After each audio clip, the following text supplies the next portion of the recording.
Youth Development Union Club WANGOI ga WANGOI APUNBA MEIRA PAIBI ga PUNNA KHUTSAMNARGA SINDUNA WANGOI KEITHEL da Tronglaobi Thoudok adu Yaningdaba Phongdoktuna Wakat Mifam Chatkhare Wakat Mifam adu da WANGOI khulgi kabui furup ki ima event sing maitei fangal furup ki ima event sing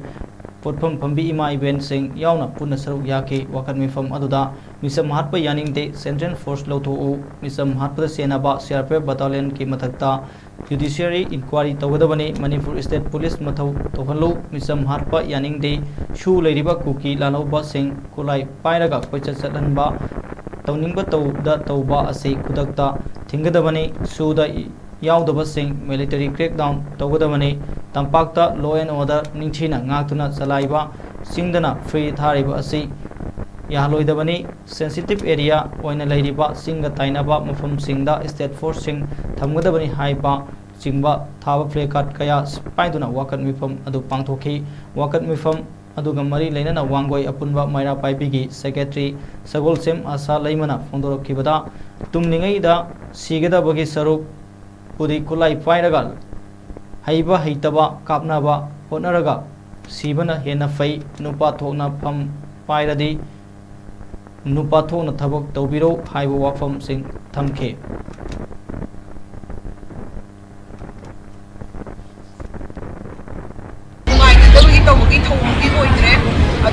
terrorism lamchida eco terrorism ko polo aba kansida state government laina hamdana nabu shaka nabu to base garib ka action lokatana to base masi to biranu isam praja puna ma khangda banate loina ma khangi ngakdani adom na kadi to biba ya state na kadi to boy ya hai base loina khangi ngakdani to boy ya ba khuding ma boy ma to daba makai tumina leiraga tawrakhini miwonda pithoaga miwonda sinathoaga miwonda sinathokare aduda haigare NIA the pigare aduda pigare haibibagi mohutta tawba yaba Indian constitution book the yauriba law singdo sumintagi Manipur gi state sidadi angang kaina parikha da pekha exam gi mark phangdabagi damakta paraga thanabagi damakta ibrainas adugi domta chanadari na ju khangni atopa mafam dadi Jammu Kashmir hairo aduda migi mafam da combing operation ga tawkibado thamoi pe na tawkiba adumaina tawbudo akhoi Manipur bikraba Manipur sida tawbo kari kai chingda nongbai pairaga yala chaliba singje khangdaba nate masi fazana jackson kaino to combing operation tawraga masi lokthokpa matam oire lokthokdaba kari gino maram hujikti hangani kadobagi lokthoktrino na sunglaw lokthokdabagi mawong tawrise micham praja akhoi sida leirise Manipur da leiriba akhoi sida leiriba singje yam usidabagi thawni pham PAIBI ni painamni na taina pham hujikti leiramni na akhoi hairagani dum taina bi haina su saurpa sunya ya roi CM oiro moiro PAIBI riba mayam to thongla isa gi paire post isana tawba yaba thabak singde tawgodobani tumina pham kon leiraga atopa bida tawjarani na pithokpado madu tawbiranu madu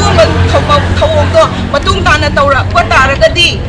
miyamna hairakadoise akoida khulai sinaro akhoi su kapnabado haigera hairoira akhoi su kapnaba tare akhoi su mi mayumda kapsamado akhoi su hainaba yengnaba tawraga tawba tare akhoi su painaba tare mina kapaga tumingai da siga doi sarukudi akhoi su paihauraga kaphauraga akhoi su sinanaba honaraga ngamnanaba akhoi tawjarage aduna nupa thokna pham pairadi nupa thokpa thabak tawbiro atatai oina ngange mayamsina ima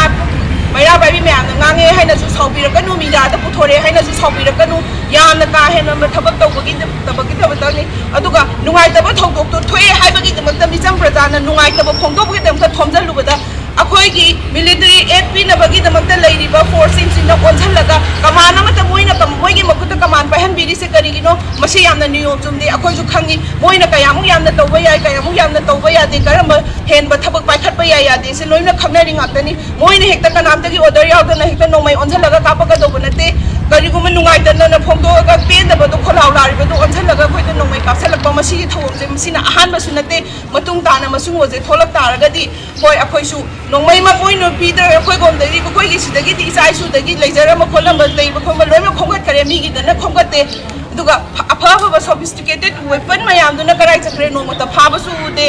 akhoi ju khangi bani masi jingje aduna suguma thawong se tokpiro masi tawda tawba taragadi ne leiba lenga su su leibira nu kai ta kana dre haijage ngamoi do boita di tu khan tokpio aduga last di praja puna mangna tarak toi ba resolution se karib da nate kuiroi mata mama choida nati lakhni majare agreement han tokpiro haiba wakham se natana karu ma solution amba mo taroi kana roi aduna tawga da ba thawdang tawbiu masi gatane koina haija dori se aduna